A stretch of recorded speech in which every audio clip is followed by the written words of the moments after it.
Hey, this is Jamey with Stonemaier Games, and today I'm going to talk about my favorite mechanisms in Nine Tiles Panic. This is a game from Oink Games that I'd never heard of until a few days ago, but I played it at a game day a couple times in a row. It is a great convention game, I would say. Every player has exactly 9 tiles, and over the course of several rounds, determined by how well players score, you're going to organize those tiles into a 3x3 grid, following a few simple rules in terms of where you can place them. And there are 3 different scoring methods for every round that'll be different for every round of the game, and different combinations every time you play. So you're trying to meet certain conditions like have as many aliens as you can on the board, and at the end of the round, you compare how many aliens you have in your city to every other city that has been constructed. There are 2 little catches to this that I think make the game really interesting. Because what I just described is, tile placement. You've probably seen that in a lot of tile placement games. But there are 2 things that I think are really interesting. One is the use of the timer. The game uses my favorite use of a timer in a game, which is that there is no timer until a player completes the initial goal. So all players in real time are constructing their own little mini 3x3 grids. And the first time a player decides that they're happy with their grid and then it is complete and they won't change anything else, they flip the timer. And that puts a timer on everyone else to complete their city by the end of the timer.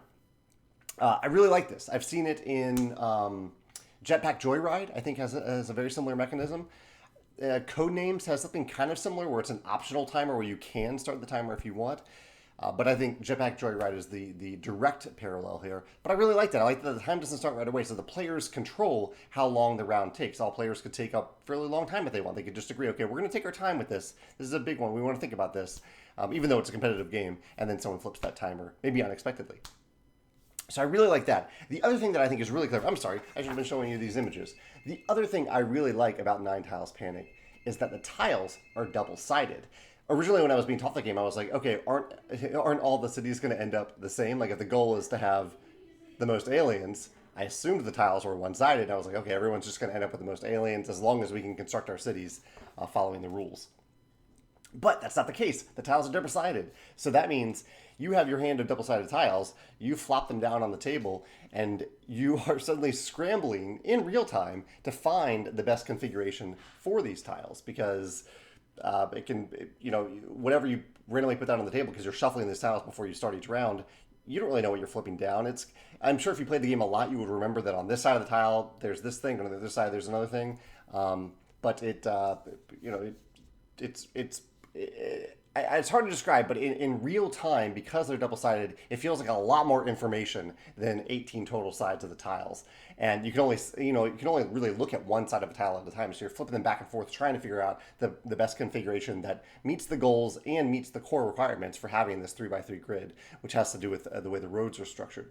And as you can see, based on the goals and based on the tiles you choose, the layouts end up quite different. Like I took photos of all 4, I think I had 4 or 5 grids that I created, and every one looked unique and special. And so it's kind of neat to look back at those photos. But that idea of having double-sided tiles just adds a really nice twist to the game. And I think that's all often forgotten. With any game where you have tiles that are randomized in any way, especially if the tiles are in a bag, you almost might as well have them be double-sided. There's no real reason not to have them be double-sided,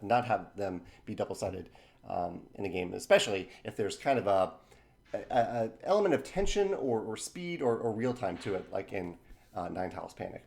So yeah, those are my favorite mechanisms in the game. I'd love to hear your thoughts if you've played it, or if you can think of any other games that uses double-sided tiles or use a timer in the way that I described it here. I'd love to hear your thoughts in the comments below. Thanks.